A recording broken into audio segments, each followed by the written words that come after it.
What Happens Every Time by Andrew Mixon. Year has 365 grandchildren. Only having 24 children does Day. Under a blanket of neglect, all of them. Much time passes painfully, though as children grow up and leave seemingly quickly. Until year grows short and day tall, neither man blinks an eye nor seeks comfort from her. Sleep prays day will rest with her. She wants him to see reason, to slow down. To utter foolishness, year sees her call. He cannot fathom how he let her marry day with haste. Sleep loves to rest, while day always works. Lately, year feels for his daughter, and he draws close to her in his old age. Eventually, he comforts her that it will be all right. Sooner or later, day will lose his might. Evidently, she teaches year that he can verily reclaim his time on the earth and is not too old. Purpose, once again, she helps him find. A life worth living, working towards, and dreaming for. In his heart, embers are stoked, and the fire of passion is ignited. Night is the river to his torch upon which sleep guides. Longing to make his passions a reality, the two strive to grasp the future as it burns bright. In a cruel way, the torch cannot be held, however, for by sleep and year alone, it would seem that year is out of time. Ever they need day to make time travail, to grasp destiny and work for what they want in life. Haiku by Andrew Mixon. End of winter, Nip walks away. Nip dies down, less bite. Winds blow softer as sun beams. Life sings and Nip leaves. Apollo's servant. Apollo's whip cracks. Heat rays lash around her head. Sweat beads, growing leaves. Clemson Leaves. Clemson blows from trees. Then it lands and reflects the happiest color. Mr. Brown in snow. So miserably.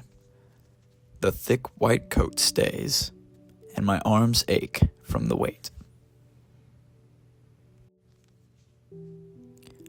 Blowing Trumpeter.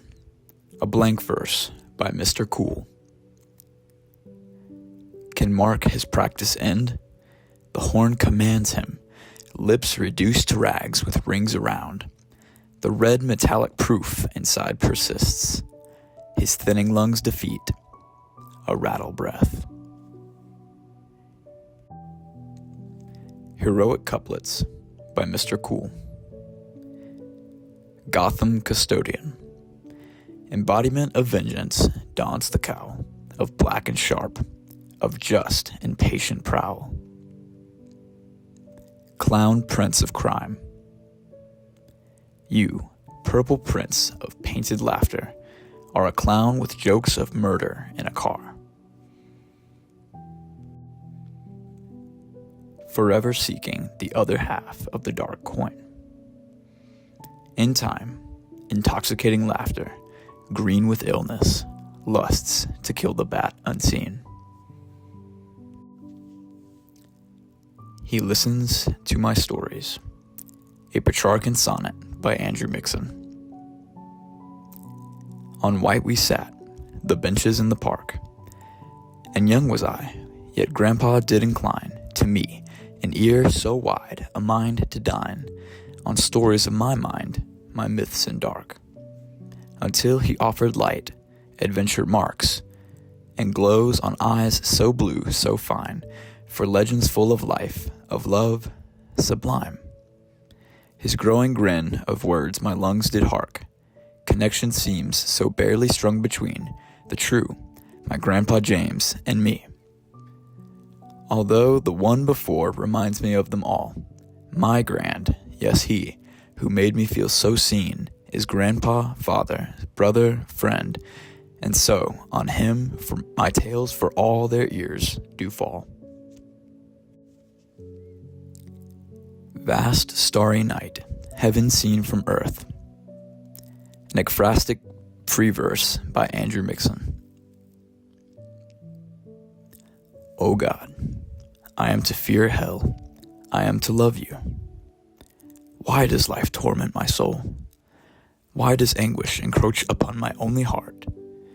Why does fear wring out my very will? Why does anxiety violently beat my bleeding joy? O sin, I am to cast you off, I am to hate you. Loathsome am I that you gouge those unforgettable hooks into my mind, puppeteering my flesh with the strings attached to my every thought.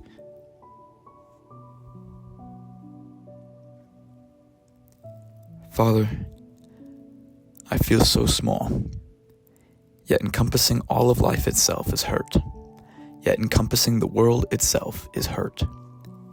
Why do you let us hurt? Father, I feel too small for this wretched feeling in my chest. My suffering stretches long, my sorrow grows tall. I want to tear my clothes, I want to put ash on my head, but warm, wet streaks remind me I am alive. How long is it to last? How, God, will this get past, this somber night? From my window, the one next to the man, the one that they let paint, I look up and I gaze for what I think will be one last time.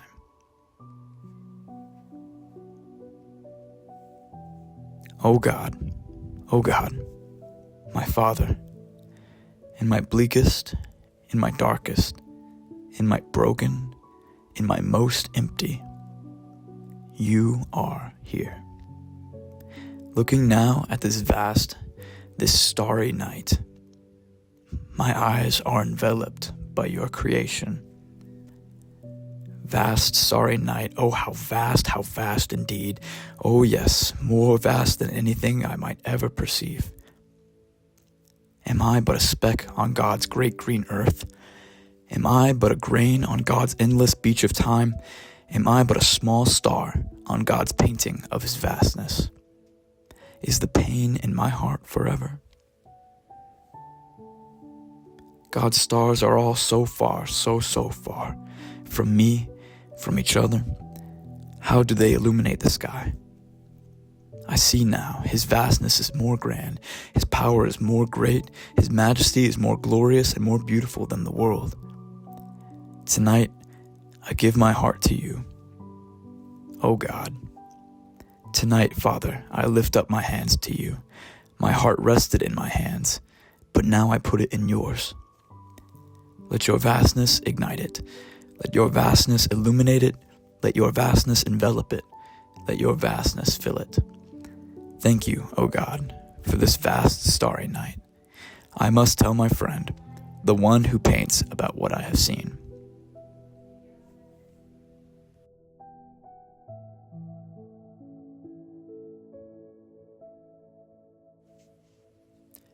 My author biography. Everyone needs inspiration. Andrew Mixon from Lexington, South Carolina, firmly holds to this belief as he races towards his prize of his first degree in English creative writing at Anderson University. Having been inspired by so many movies, books, short stories, and more, he has faith God will use him however he pleases in order to inspire others as well. Whether that means becoming a screenwriter, a published author, and or simply an editor for a publishing company, Andrew aims to serve the Lord and honor his loving family and friends to the best of his ability, always.